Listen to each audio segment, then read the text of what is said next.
Hey guys, welcome back to another episode of MissFlips. Happy holidays, happy belated Thanksgiving, happy Black Friday. It's Black Friday today, and today for this episode, we are gonna be flipping this huge, monstrous credenza into this guy. Today's episode is also about participating in the Black Friday Winter Cozy Challenge hosted by Jay over at FlippingDrawers. This challenge is about just creating the coziest piece or whatever means cozy to you, or going with that winter theme. So each artist, is gonna do whatever they feel represents that for them. And I chose these colors based off of what I find cozy. Dark, warm, natural woods, golds, all that sort of stuff just represents something cozy and makes me want to sit next to a fire. And if you guys feel so inclined, make sure to go to the challenge playlist that I will have listed below as well as on my channel, and it'll have all of the other participants' videos. There are so many artists that are unbelievable and worth your time if you're interested in seeing the whole process start to finish. These guys are so talented. So make sure to go check that out. And if you like the vibes already, like, subscribe, do all those things so that we can stay a happy flippin' family. All right, guys, let's get flippin'. All right, guys, so I'm calling this one Big Daddy because it is a big boy. This thing is massive. I haven't even measured it yet, but I know it has to be at least like twice my size. Obviously not, but like close to it. It has a record player in it that I thought was super cool, and on the inside it has room for shelves and everything, so I'm definitely going to be putting those in there as well. And yeah. It has this cool little fabric on the back that my client definitely wants me to change out for some cane, so I'm going to be doing that as well for her. And yeah, we're going to see what we can do. It is pretty dinged up. The surface of it has some good old damage to the top protective coat, and it's got scuffs and wear and tear. So the first thing that we're gonna do is get this puppy all nice and shiny and clean. So I'm washing it down with some vinegar and water solution, and then I'm gonna go back over it the entire piece with just a cloth that is covered in water, and that will make sure that all the residue will be off from the vinegar and water solution prior. And you want to make sure that you're doing this just simply because when you're sanding, you don't want any of the grease and stuff to go into the wood grain or anything like that. And speaking of sanding, I'm going to tape off this portion just so none of the sanding gets into any of the equipment. I want to keep it nice and safe. So I recently got this boy, and the sound from this guy, let me tell you, is just terrible. It's so awful. It's like a screeching, like claws on chalkboard type of awful. So definitely put on some earmuffs or headphones or whatever you do to kind of escape this sound, because it is dreadful. And when you're using this tool, you don't want to do this. Don't go against the grain. This should seem like common sense, and obviously it wasn't for me. But yeah, take my word for it, because then it ends up leaving this like weird checkered kind of lined pattern in your sanding. Like even after you're done sanding it, it ends up kind of looking like that. So I learned my lesson, and I started going with the grain on this one because, I thought for some reason after doing that middle portion, I thought better of it. So yeah, take my word and go with the grain, because even if you miss some veneer or whatever top coat, it will just look like it's part of the wood grain, and it'll look pretty nice when you're done with it. So this guy is just a tool used to kind of clear off the top coat, and so that way you're not spending hours and hours and hours on sanding. And yeah, look at us trying to maneuver this boat of a piece. My God, this thing is so massive. But I'm starting off here Since I got most of the top layer off, I just started off with a 220 grit and it came off really easily. I was just making sure to go nice and slow. I knew that I was working with veneer, so I was going really slow and taking my time, making sure not to go through any of the veneer on the edges especially. But yeah, 220 got it nice and soft and pretty. And look at this. This is why I say to not go against the grain, because even though I am sanding it, you can still clearly see those lines of the old kind of stain that was there before. I was able to get that kind of taken care of and hidden when I put the other stain on top of it, as you'll see later in the video. This little piece right here drove me absolutely nuts. I did not like it from the first time I set my eyes on it, so luckily my client was on board, and actually she was the one who suggested I take it off, which I was thrilled about. So I went in there with my hammer and my chisel and just kind of started prying away and just slowly but surely trying not to damage any of the other wood that was, you know, around that area. Excuse my leg. But yeah, eventually I was able to get this puppy off. Some of the nails still stayed in, so I had to go in there and get them out with the hammer. But sometimes when you're hitting nails with a hammer, this happens. And when that happens, I like to go in there, grab my nail with some pliers, and then hammer the nail with the pliers holding on to it. So that way it has no option but to go straight down into the wood, just like this. I came up with this method during these actions right here, and it comes out pretty easily. So I just went in there with some wood filler afterwards and called it a day, waited for that to dry, and then went in and sanded it. But in the meantime, we are also going to be venturing over to our little detail here. I wasn't able to get in these wedges with my orbital sander, so I went in there with just a little piece of sandpaper just to get these little tiny crevices. And don't use like cheap sandpaper for this, because I was using some here and it just weared down so fast and like cracked in half to the point where I wasn't even grinding it with the sandpaper itself. I was grinding it with like the felty cloth material underneath. So do your best and try to use like a good quality, not like super expensive reusable sandpaper like I'm doing here. Like, you don't have to use like that high quality stuff, like the expensive stuff, but just higher quality than like, I don't know, Amazon brand sandpaper. I don't know brands of sandpaper. But yeah, just trying to get these details all cleaned up so that when I go over it with a stain, there won't be any discrepancies between the two colors.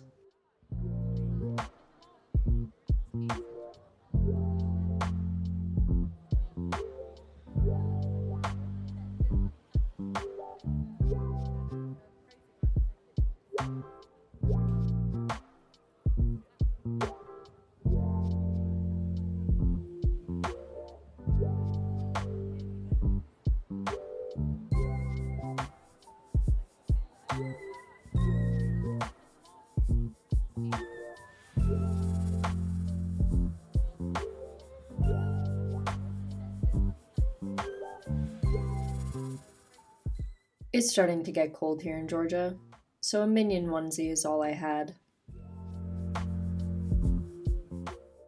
So for the backing of this, I was trying to get through to the panel in front, because at this stage in time, I didn't have any idea how to remove the front panels in order to take out the cloth and replace it with cane. So I was just kind of doing some investigating here, but I thought it was worth to show you the inside of this because it's actually kind of cool. The speaker setup that they had in here was a lot more, I don't know, I guess modern than I expected it, but then again, I don't know what I was expecting. But anyways, yeah, I was trying to get through, and then I discovered those little latch boys on the back of the sliding doors. And so yeah, those things were honestly like a lifesaver. You just pop them down and then the things come out pretty easily. They have these little metal sliders that wedge into the crack that help them slide, but then you just push those into the slider up top and those kind of latch into place. So yeah, and then from there I was just able to get these screws undone and pull this puppy out of its home and get that cloth out of there. It was neat to see that vibrant green though as the original color.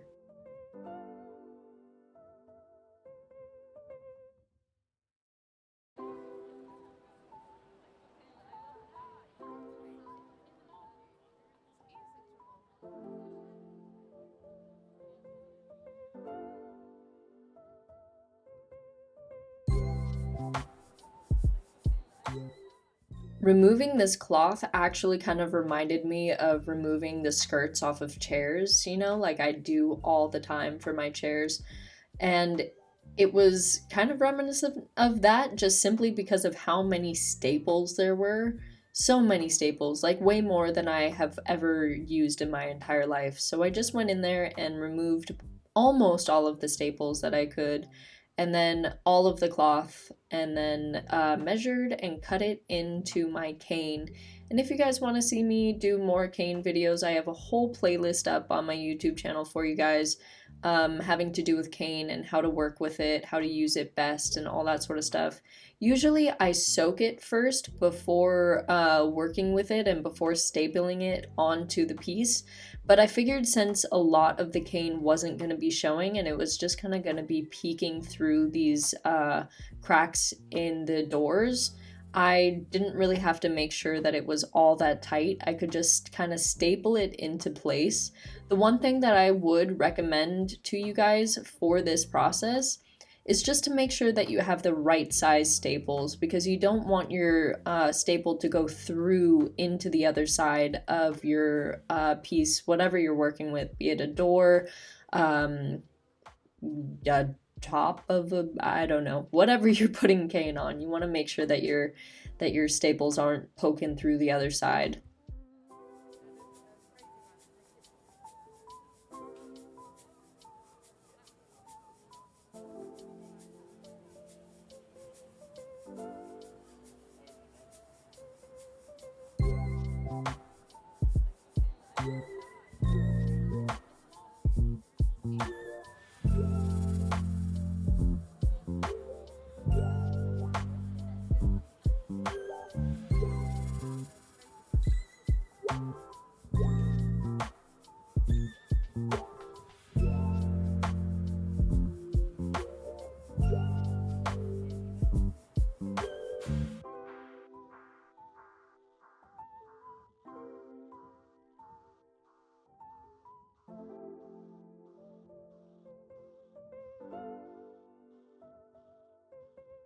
For the paint on this piece, I am using Basilisk Black in Melange's One line, and I really like this paint. It's an all-in-one paint, so you have your primer, top coat, and paint all in one. You don't have to put a primer on it.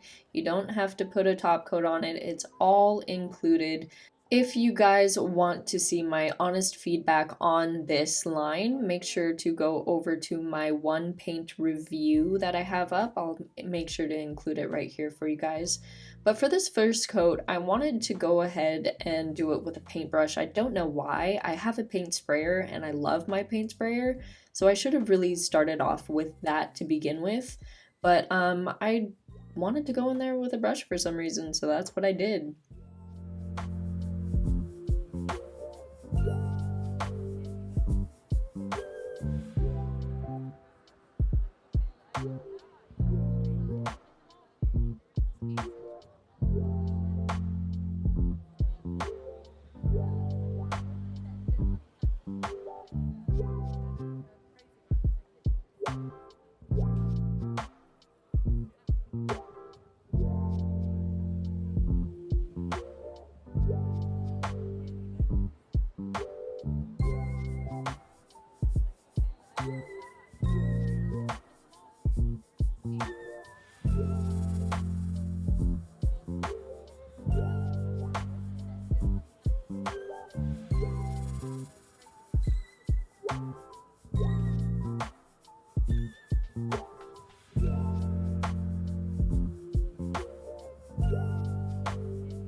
I hate wallpaper. There, I said it. I hate it. It's so not fun. It's not fun at all. They make it look so easy and effortless in the videos that you watch, you know? Like all of my furniture flipping friends are so talented and good at this. I'm not. I'm terrible. And I hated working with it. My client wanted it, so I was like, sure, let's do it. Um, but you know,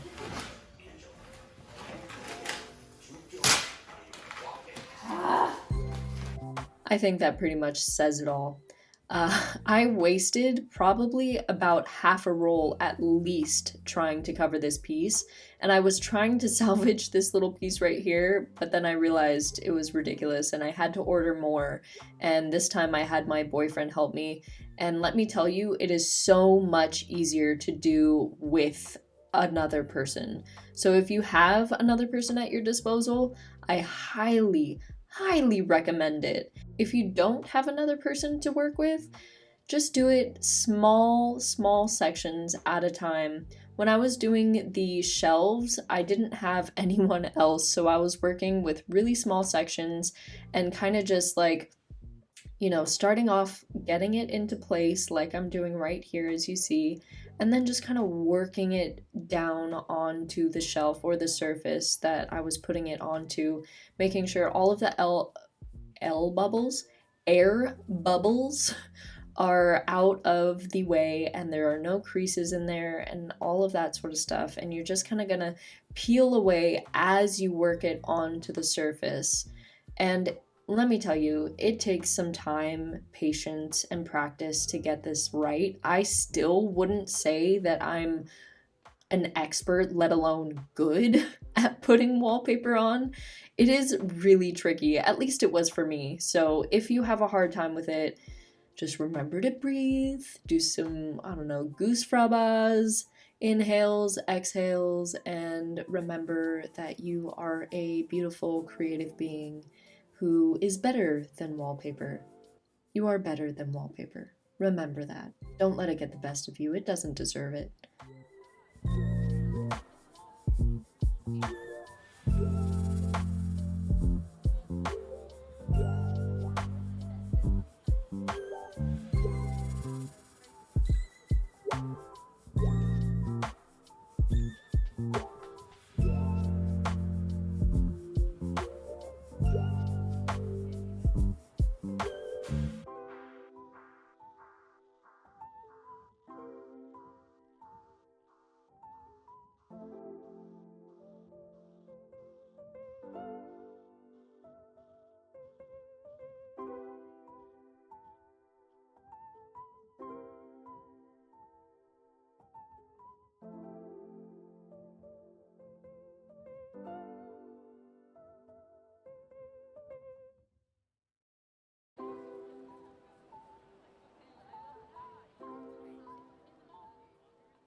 So before I put these shelves into place, I had some missing shelf pegs, so I went in there with some wood glue and put the pegs into place just to make sure that they would stay there.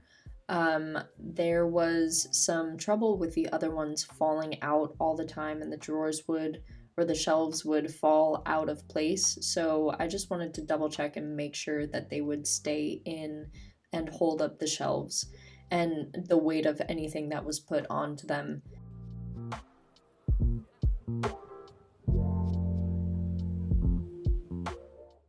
And you know, given my love for wallpaper, I decided to make this even easier for myself and put wallpaper on this flat surface right here. I just thought it was kind of plain looking and wanted something really cool and poppy to kind of come out at you when you open the doors. So I went with this wallpaper and decided to put it on this part as well, so that when you open the doors and you open the record player, it's just like a cool, sneaky, hidden, fun thing to look at.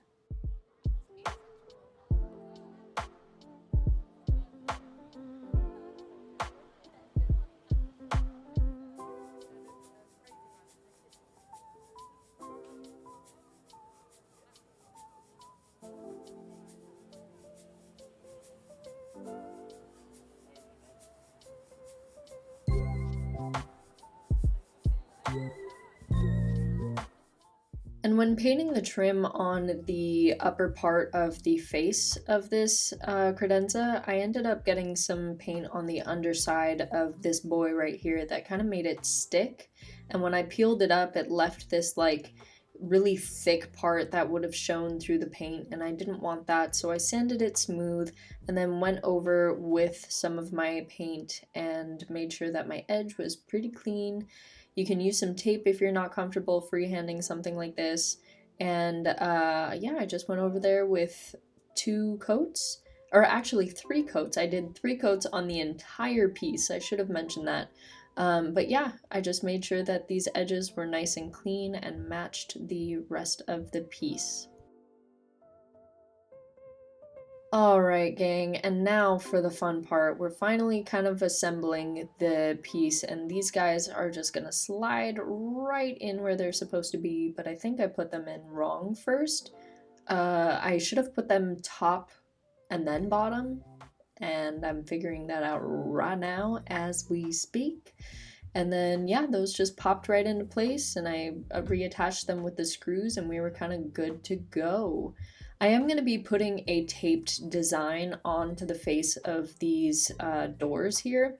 So I am making sure to put all of them into place first before I do that. And then I was gonna, put my tape on it and then take all the doors off again so that I didn't have to be in an awkward position while painting them. And while doing the repairs on the little door hinge for the record player, I decided to prop it up while I was working on it on this really cool bar that I got. I'll eventually make a video on that awesome bar.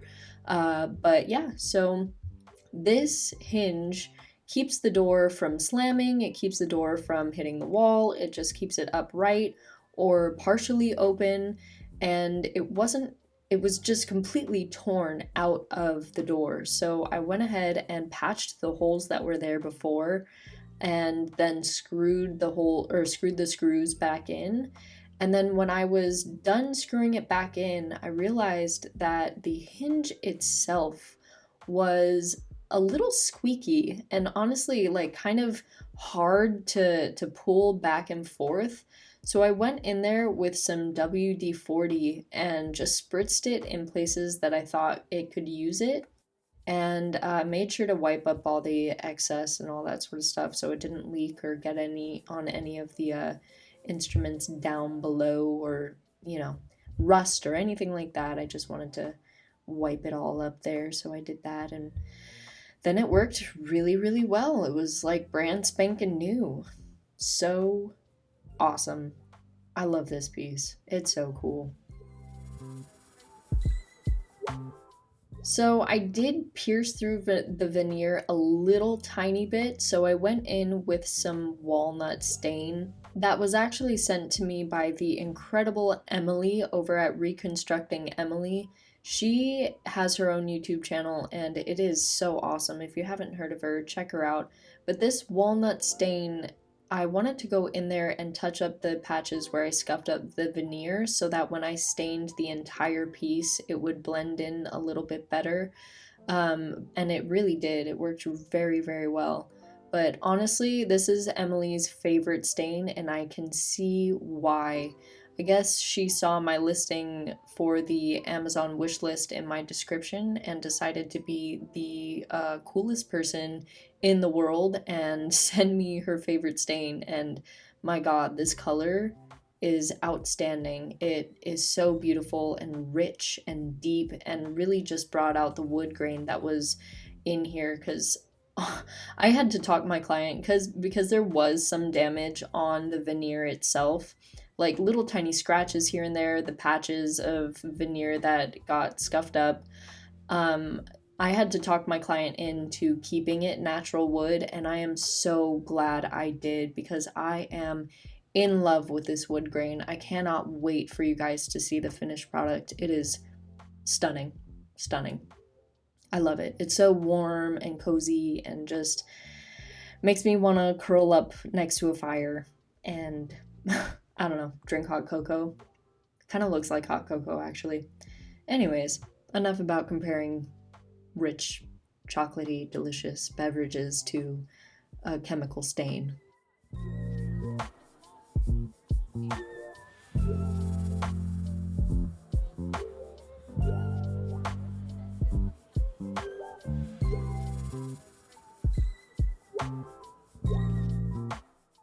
For the face of the piece, I initially sent my client this, and then she sent me this back. So we're going to be making that kind of triangular pattern on the face of this, and I am using some tape that I got off of Amazon that I will make sure to link in the description below. It came with a variety of sizes, and if you guys have seen any of my videos, you know that I love my taping. I love taping. I would take taping over putting on wallpaper any day of the week. Give me tape. I love it.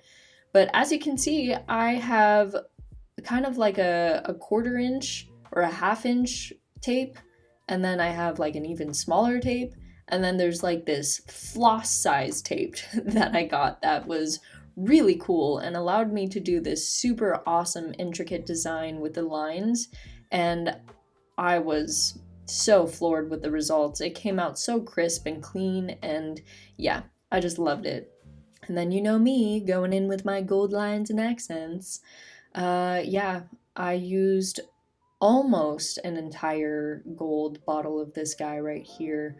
That I will also make sure to leave in the description for you. I use this gold paint for every project that I do use gold paint on. I just love how fast it dries. I love the pigment that you get, the shine that it gives. It really feels like liquid gold. It's gorgeous. So I use this paint every time. It's in the description of like every single video that I use gold in. I had to go in by hand to get these little tiny little details in the little crevices here. Otherwise my lines wouldn't have lined up properly. It would have been like made the tape all weird and made the lines go in all different directions. So I had to paint the cane by hand. I had to paint all these little details by hand.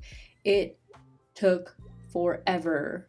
It costs that much because it takes me hours. Yeah, that is my theme song right now with this piece. It took literally hours. I ended up taking the doors off and sitting in front of my TV on my couch just to avoid the cold and being uncomfortable for hours at a time. It was miserable, but honestly, so worth it. It was worth every single minute spent doing this because the detail that I was able to get and the look that I was able to get just tops it off and really adds a whole new dimension to this piece. It makes it look so clean, so sleek and beautiful and fluid. It's, yeah, gorgeous. Can't wait to show you guys the end result.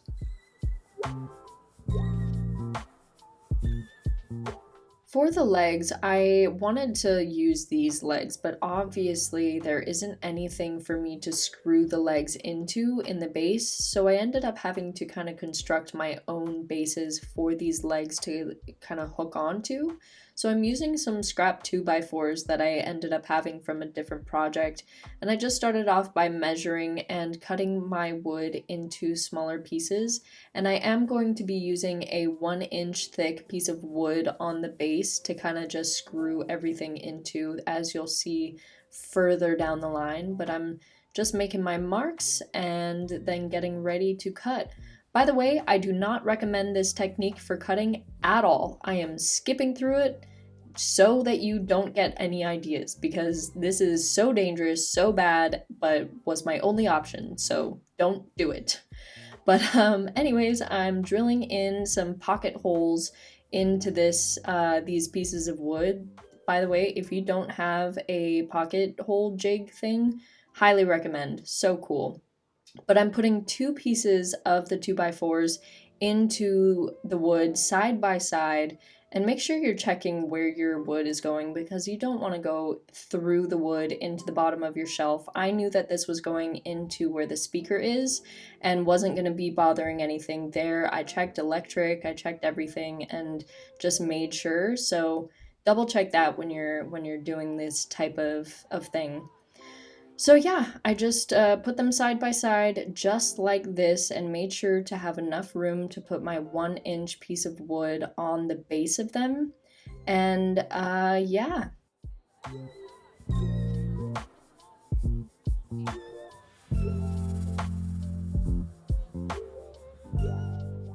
I don't have the proper tools for this, obviously. This would be much easier if you had like a table saw or something similar, which I do not have. So I am using this little guy right here, which was very tricky to do this with, and I did not get an even cut, but I drilled some pilot holes or pocket holes into the base of it as well, and then use the screws that go into the legs to attach the 1-inch piece of wood into the 2x4s to make sure that it was really nice and secure.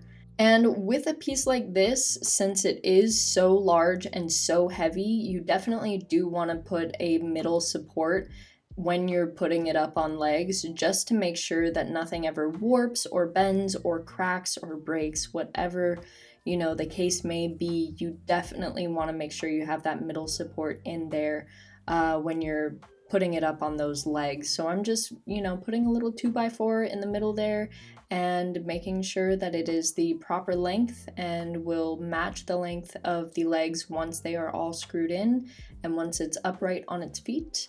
And yeah, I put a lot of screws into this guy. I think I put about 6 screws total just to make sure that it was really nice and secure.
That's the piece. I think it's cool. Let me know what you guys think down in the comments. I loved this piece. It was my first ever credenza, for one, and it was also my first ever record player. I have never ever worked with anything electric in my pieces. It has always been just drawers or dressers, cabinets, all that sort of stuff. Let me tell you, they are so heavy. So heavy. So if you're working on one of these pieces, I highly recommend getting a buddy to help you lift it, because my God, it is so heavy. All right, guys, so let's talk prices. For the whole piece, I don't actually know what the piece cost. My clients had the piece prior to me actually getting it, so I actually didn't have to spend any time or money to get the piece itself. But with the paint, the gold paint, my brushes, the legs, the stain, the seal that I put on top of everything, the wallpaper, all in all, it came out to be about $175, and I made sure to make my profit according to the hours that I worked. So I made sure that I profited $500 on top of the stuff that I bought for the piece.